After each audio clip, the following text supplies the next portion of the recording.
30 నిమిషాలలో నొప్పి లేకుండా వేడికోస్ స్వయం చికిత్స. ఆవేశ హాస్పిటల్, హైదరాబాద్. ఈ వ్లాగర్స్ పైన మనం ఏం మాట్లాడొచ్చు అంటాం, వీటి ఇంపాక్ట్ వాళ్ళపైన ఏ విధంగా పడే అవకాశం ఉంటుంది ఇన్ ఫ్యూచర్? ఇక్కడికి గుడ్డలు వేసుకొని నాకు డేట్ వచ్చింది, నేను ఇవి వాడతాను, నేను డేట్ వచ్చినప్పుడు నేను ఒక స్త్రీమూర్తి పట్ల ఉండాల్సినటువంటి గౌరవం అనేది నువ్వు ఇస్తున్నావా తీస్తున్నావా ఒక్కసారి క్వశ్చన్ చేసుకో. ఇవాళ నువ్వు నాకు డేట్ వస్తే నేను ఇది వేసుకుంటా, నాకు టైట్ వస్తే నేను ఇది వేసుకుంటా, లేకపోతే జనరేషన్ మారింది, చాలా అప్డేట్ అయ్యాం అని కూడా మాట్లాడుతూ కరెక్టే. వాళ్ళ సంసారాన్ని చెట్టు కింద చేయమను, వాళ్ళ సంసారాన్ని ప్రకృతిలో ఓపెన్గా చేయమను, చెయ్యమను, మాట్లాడు. నీ భర్తతో నువ్వు ఎలా సంసారం చేస్తావు నువ్వు పబ్లిక్లో పెట్టి చూడు. అంటిల్ అన్లెస్ కొన్ని చెప్పేటటువంటి ధోరణి ఏదైతే ఉందో దాన్ని నేను ఖండించే తీరుతానమ్మా. నమస్తే ప్రియా చౌదరి గారు. నమస్తే. బ్లాగర్స్ ఈ మధ్య కాలంలో ఏ యూట్యూబ్ మనం ఓపెన్ చేసినా ప్రతి ఒక్కళ్ళు ఇందులోనే ఉన్నారేమో అనిపించేలా ఉంది. చాలా నేర్చుకున్నాం అందులో నుంచి మనం కూడా. ఇంటీరియర్ కావచ్చు, లేదు అంటే డ్రెస్సింగ్ కావచ్చు, లేదంటే కొంత ఇన్ఫర్మేషన్ కావచ్చు, పిల్లలకి సంబంధించిన నాలెడ్జ్ కావచ్చు, గెయిన్ చేసే అవకాశం వచ్చిందని చెప్పుకోవచ్చు. బట్ ఒక 50% ఇది ఉంటే ఇంకొక 50% అబ్బా ఓపెన్ చేయగానే వస్తున్నాయి. బస్సులో ట్రావెల్ చేస్తుంటాం కొన్నిసార్లు, ఆటోలో ఉంటుంటాం కొన్నిసార్లు, పక్కన ఎవరో తెలియని వాళ్ళు ఉంటుంటారు, చూడ్డానికి ఆక్వర్డ్గా అనిపిస్తూ ఉంటుంది. ఈ వ్లాగర్స్ పైన మనం ఏం మాట్లాడొచ్చు అంటాం, వీటి ఇంపాక్ట్ వాళ్ళపైన ఏ విధంగా పడే అవకాశం ఉంటుంది ఇన్ ఫ్యూచర్? మనం ఇలాంటివి మాట్లాడతామని వాళ్ళే ముందు మాట్లాడేశారు. మీరేమడుతున్నారో నాకు అర్థమైంది. వాళ్ళే ముందు మాట్లాడేశారు. ఏమని అంటే, మాకు సంపాదించుకునేటటువంటి అవకాశం వచ్చింది కాబట్టి మేము సంపాదించుకుంటున్నాం, కాబట్టి మీరు మమ్మల్ని అబ్జెక్ట్ చేయకండి అనేటటువంటి వీడియోస్ కూడా చేసి పెట్టారు. చూసావా నువ్వు? అంటే అటువంటి వీడియోస్ చేస్తే సంపాదన వస్తుందని. అంతే కదా. అది ఎంతవరకు కరెక్ట్ అంటారు ప్రియా మ్యామ్? నేను ఒక విషయం చెప్తున్నా. మనము ఇప్పుడు సిగరెట్, పిల్లవాడు ఫస్ట్ టైం సిగరెట్ కాల్చినప్పుడు కిక్ ఉంటుంది. ఆ తర్వాత నెక్స్ట్ డే కూడా వాడు దొంగతనంగా కాలుస్తాడు ఫస్ట్. ఓకే, ఆ కిక్ ఎప్పుడైతే వాడికి వస్తుందో మెల్లమెల్లగా ఏం చేస్తాడు, దాన్ని రెగ్యులర్గా వేలోకి వెళ్ళిపోతాడు. ఆ వేలోకి వెళ్ళిపోయిన తర్వాత దాన్ని ఏం చేస్తాడు, పేరెంట్స్కి తెలిసినా కూడా చాలా మంది తెలియనట్టే ఉంటారు. ఎందుకంటే తెలిసింది అని మందలిస్తే వాడు ఇంకా మెతిమీరిపోతాడు అని. వాడి యాటిట్యూడ్ ఎలా ఉంటుంది, ఎందుకు పేరెంట్స్ సైలెంట్గా ఉంటారు అని అంటే, ఇప్పుడు తెలిసిపోయింది అని అంటే వాళ్ళ ముందే కాలవడం మొదలు పెడతాడు. అంటే ఇంట్లో స్టార్ట్ చేస్తాడు. అంటే వాడు బయటికి వెళ్ళినప్పుడు ఉన్నటువంటి ఆ చెడ్డ అలవాటు బయటే ఉండనివ్వండి, ఇంటి వరకు ఎందుకు మోసుకురావాలి, ఇంట్లో మనం ఎందుకు ఓపెన్ చేయాలి అని తెలియనట్టు నర్మగర్భంగా ఉంచేసేవాళ్ళు. వాళ్ళు ఉంచేసినప్పుడు ఇతనికి కూడా తెలుసు, నా పేరెంట్స్కి తెలిసినా కూడా వాళ్ళు నన్నేం అనట్లేదు, సో నేను ఇంటి వరకు నేను వాళ్ళకి గౌరవం ఇవ్వాలి, ఇంట్లో నేను ఇలాంటి పనులు చేయను. బయట ఇంట్లో పేరెంట్స్కి ఆ గౌరవాన్ని ఇచ్చి బయట మాత్రమే వాళ్ళు సిగరెట్ కాల్చడము అనేటటువంటిది చేసేవాళ్ళు. చాలా మంది వాళ్ళు పెద్దవాళ్ళు బ్రతికున్నంత వరకు ఇదే ఫాలో అయ్యేవారు.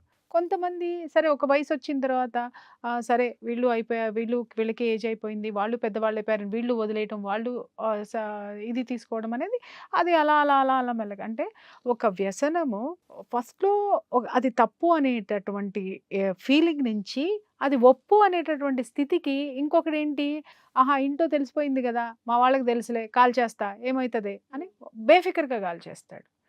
ఇక్కడ ఏంటి అని అంటే, తెలిసి కాల్చేవాడికి తెలియకుండా చేసేవాడికి తేడా ఏంటి అని అంటే, ఒకడు వివేకవంతుడు, రెండో వాడు మూర్ఖుడు.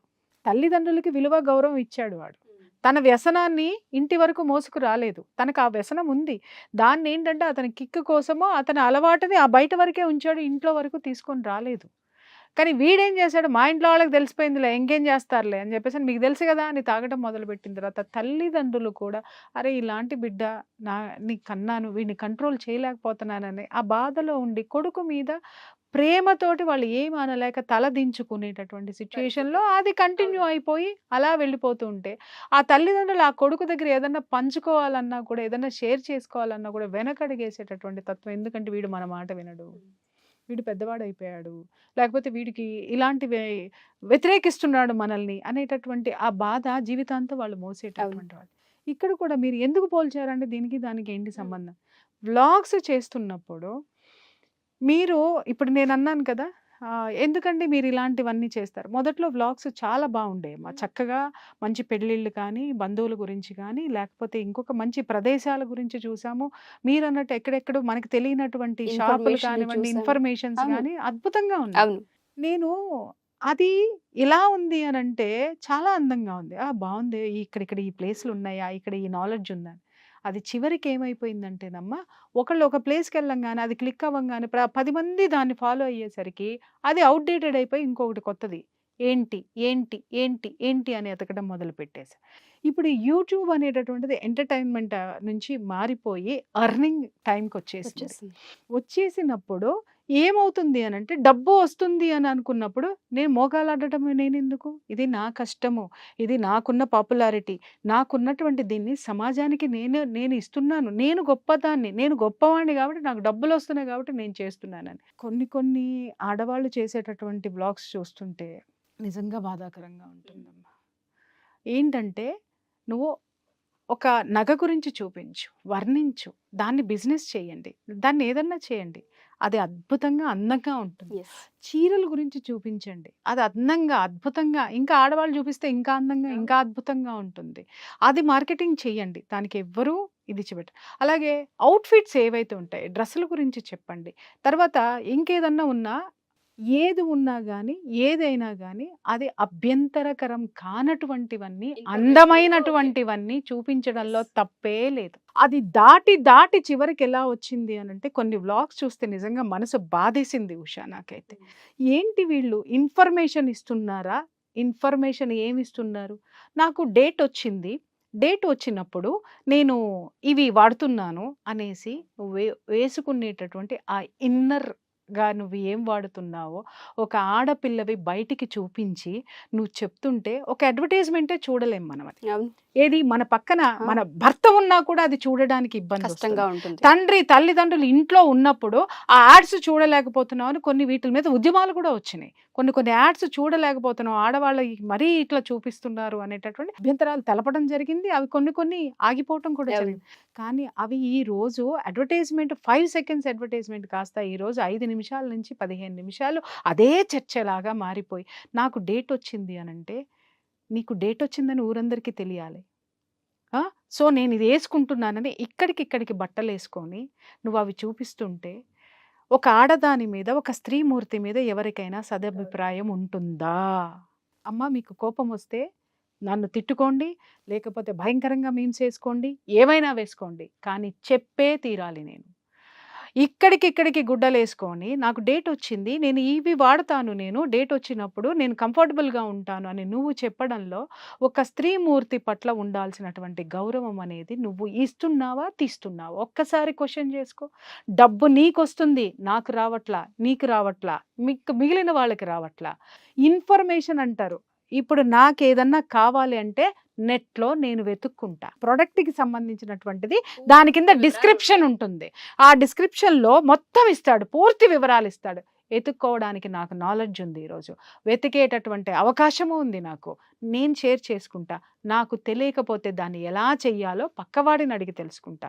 నువ్వు ఓపెన్‌గా 15 నిమిషాలు నువ్వు వీడియోని చేసి స్త్రీ జాతి యొక్క ఔన్నత్యాన్ని నువ్వు దెబ్బతీయడం ఎంతవరకు సమంజసము?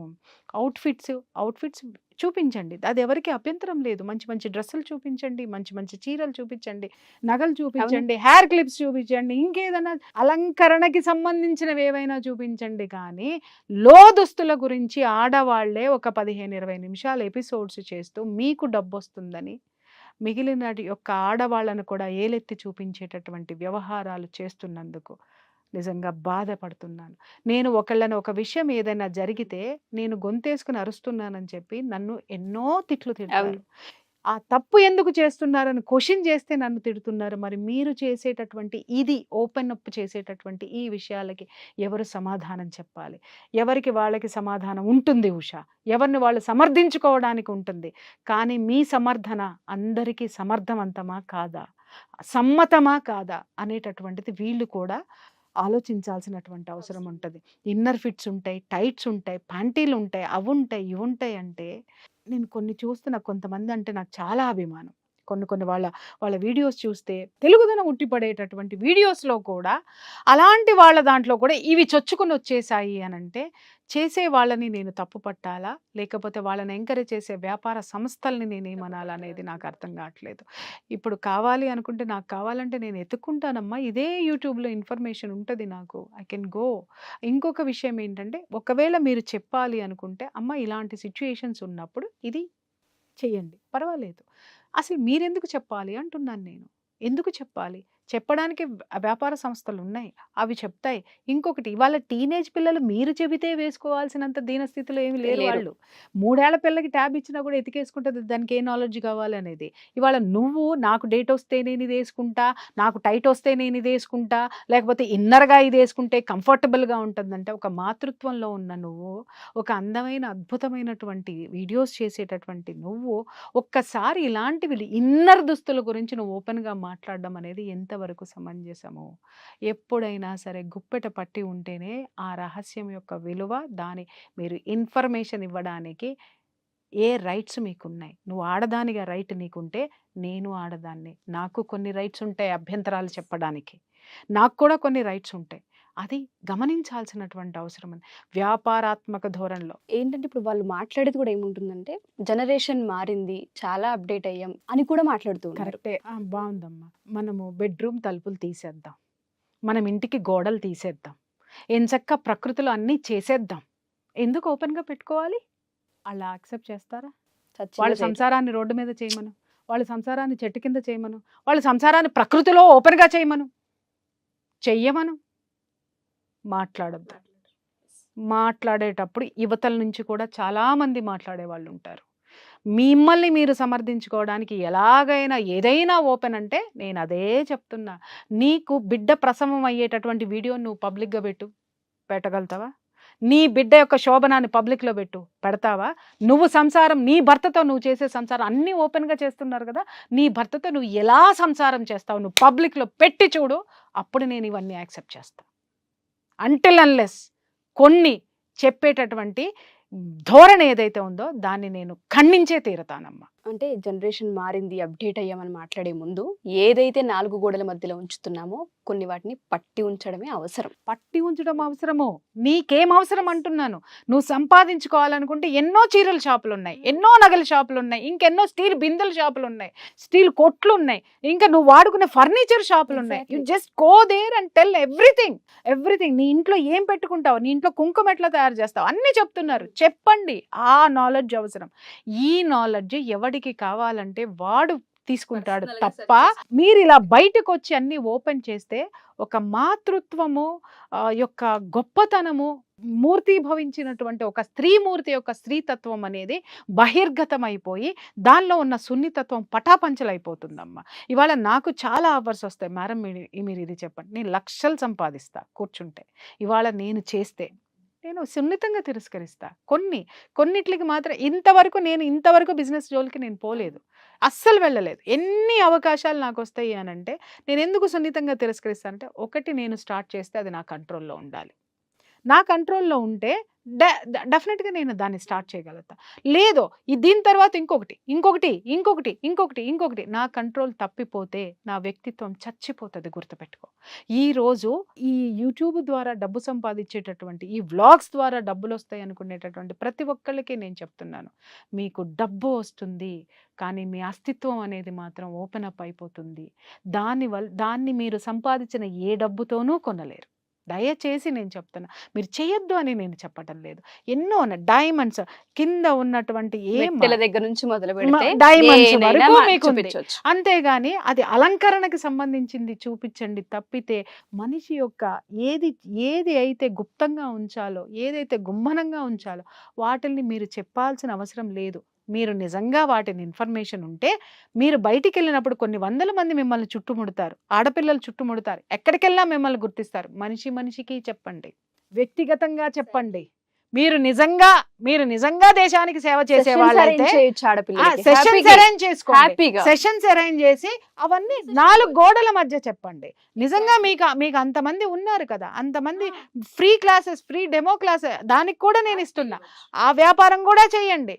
కానీ ఫ్రీ డెమో క్లాసెస్ పెట్టుకోండి, ఎందుకంటే మీకు స్పాన్సర్ చేసే వాళ్ళే అవన్నీ భరిస్తారు. ఎగ్జాక్ట్లీ మీరు పెట్టుకొని ఆ స్పాన్సర్షిప్ పెట్టుకొని మీ అభిమానులందరినీ పిలిచి 4 గోడల మధ్య ఎక్స్ప్లెయిన్ చేయండి. కానీ ఒక వీడియో చేయాల్సిన అవసరం ఏముంది మీకు చెప్పండి? ఎక్కడికి పోతున్నాం మనం? ఏ అభివృద్ధిలోకి పోతున్నాం మనం? దీన్ని అభివృద్ధి అనరమ్మా, జుగుప్సాకరం అంటారు, అభ్యంతరకరం అంటారు. అభివృద్ధి అనరు దీన్ని. ఎవరు పడితే వాళ్ళు ఏది చేస్తే అది చూసి ఎందుకంటే ఇవాళ రేపట్లో ఏమవుతున్నాయంటే అన్ని ఇంటికి వచ్చేస్తున్నాయి, అన్ని ఊరికే వచ్చేస్తున్నాయి, ఎవరికి పని పాట లేదు. అందుకని కూర్చొని యూట్యూబ్ చూస్తూనే ఉన్నారు. నేను ఒక్కటి చెప్తున్నా, లక్షల్లో వచ్చేటటువంటి వ్యూస్లో పనికి వచ్చేటటువంటి వాళ్ళు ఎంతమంది ఉన్నారు? ఆ సబ్జెక్టుని తీసుకొని ఇచ్చేసేవాళ్ళు. వ్యూస్ని సైద్ధాంతికంగా తీసుకొని, ఆ వ్యూస్ని ప్రాతిపదికంగా తీసుకొని దాని మీద మీరు వ్యాపారాలు చేసుకుంటూ పోతే మరి నాలాంటి వాళ్ళు ఎంత వ్యాపారం చేయాలమ్మా? ఏటిల మీద వ్యాపారం చేయొచ్చమ్మా? ఈ పాటికి నేను ఎంత ఖరీదైన కార్లు కొనొచ్చమ్మా? ఎంత హైఫై లైఫ్ నేను చేయొచ్చమ్మా? మనిషి అన్న తర్వాత కొన్ని విలువలకి కట్టుబడి ఉండాలమ్మా. మనల్ని కొన్ని లక్షల మంది ఆదరిస్తున్నారు అనంటే సంస్కృతి, సంస్కారము, దానికి సంబంధించినటువంటి విలువలు. ఈరోజు పిల్లలు విలువలు లేకుండా పోతున్నారు. ఇక్కడ వలువల గురించి మాట్లాడతారు, ఇక్కడ విలువల గురించి ఎవరు మాట్లాడరు. అర్థమైందా? ఈ ఇన్నర్స్ ఉన్నటువంటి వలువల గురించి అందరూ చూపిస్తున్నారు. విజ్ఞానం కావాలి, అన్నీ ఓపెన్ కావాలని. కనీసం నీ ఇంటికి వస్తే నీ బిడ్డ కానీ నా బిడ్డ కానీ వచ్చిన వాళ్ళు పెద్దవాళ్ళని చూస్తే ఇవాళ చిన్నపిల్లలు కుర్చీలో నుంచి లేవరు, కూర్చుని చోటు నుంచి లేవరు, మర్యాద ఇవ్వరు. అవి నేర్పండి. మీకున్నటువంటి వ్యూవర్షిప్ గొప్పతనము అప్పుడు బయటపడుతుంది. అలాగే మీ పిల్లలు అత్తగారింటికి వెళ్ళినప్పుడు, ఆడపిల్లలైతే అత్తగారింటికి వెళ్ళినప్పుడు వాళ్ళని తెలివితేటలతోటి ఆ ఇంటిని ఎలా చక్కదిద్దుకోవాలో నేర్పండి. మర్యాద ఇచ్చి పుచ్చుకోవడం ఎలాగో నేర్పండి. ఎలాగో అక్కడ ఏదైనా గొడవలు జరిగితే మీరు ఇచ్చేటటువంటి సపోర్ట్ ఎలాగో వాళ్ళకు ఉంటుంది. అలాగే మగపిల్లలైతే తన జీవితంలోకి వచ్చే ఆడపిల్లని ఎలా గౌరవించాలో నేర్పండి. వాడు బయటికి వెళ్ళినప్పుడు పరాయి ఆడదాన్ని ఎలా గౌరవంగా చూడాలో నేర్పండి. ఏ ఒక్క తల్లైనా తన బిడ్డకి, ఈరోజు ఇంతమంది వ్లాగర్స్కి నేను చెప్తున్నాను, ఎవడైనా ఇంట్లో ఉన్న పిల్లల్ని క్రమశిక్షణతో ఎంతమంది పెంచుతున్నారు? విలువలు ఎవరికి చెప్తున్నారు? విలువలన్నీ కూడా గాలికి వదిలేసి వలువల గురించి మాట్లాడుతుంటే ఎంత అసహ్యంగా ఉంటుందమ్మా. దయచేసి ఇలాంటివి మిమ్మల్ని మీరు సమర్థించుకుంటానికి మీరు చేస్తున్నారేమో, కానీ వాస్తవానికి అమ్మా కొంతమంది గురించి చెప్తున్నాను, మీరు దయచేసి ఆపేయండి. ఈ వయసులో లేదా ఈ ఏజ్లో లేదా యంగ్ ఏజ్లో మీకు సంపాదించుకునేటటువంటి అవకాశాలు వస్తున్నాయంటే వ్యాపారస్తుడు ఎప్పుడు వ్యాపారాత్మక ధోరణితోటి ఆలోచిస్తాడు. కానీ మీ సంసారంలో మీకు కొన్ని విలువలు ఉన్నాయి, ఈ సమాజంలో మీకు కొన్ని బాధ్యతలు ఉన్నాయి. ఆ బాధ్యతల్ని మాత్రం మర్చిపోవద్దనే చెప్తున్నాను. సుమన్ టీవీలో మీ పర్సనల్ అండ్ బిజినెస్ ప్రమోషన్స్ కోసం కింది నెంబర్కి కాంటాక్ట్ చేయండి.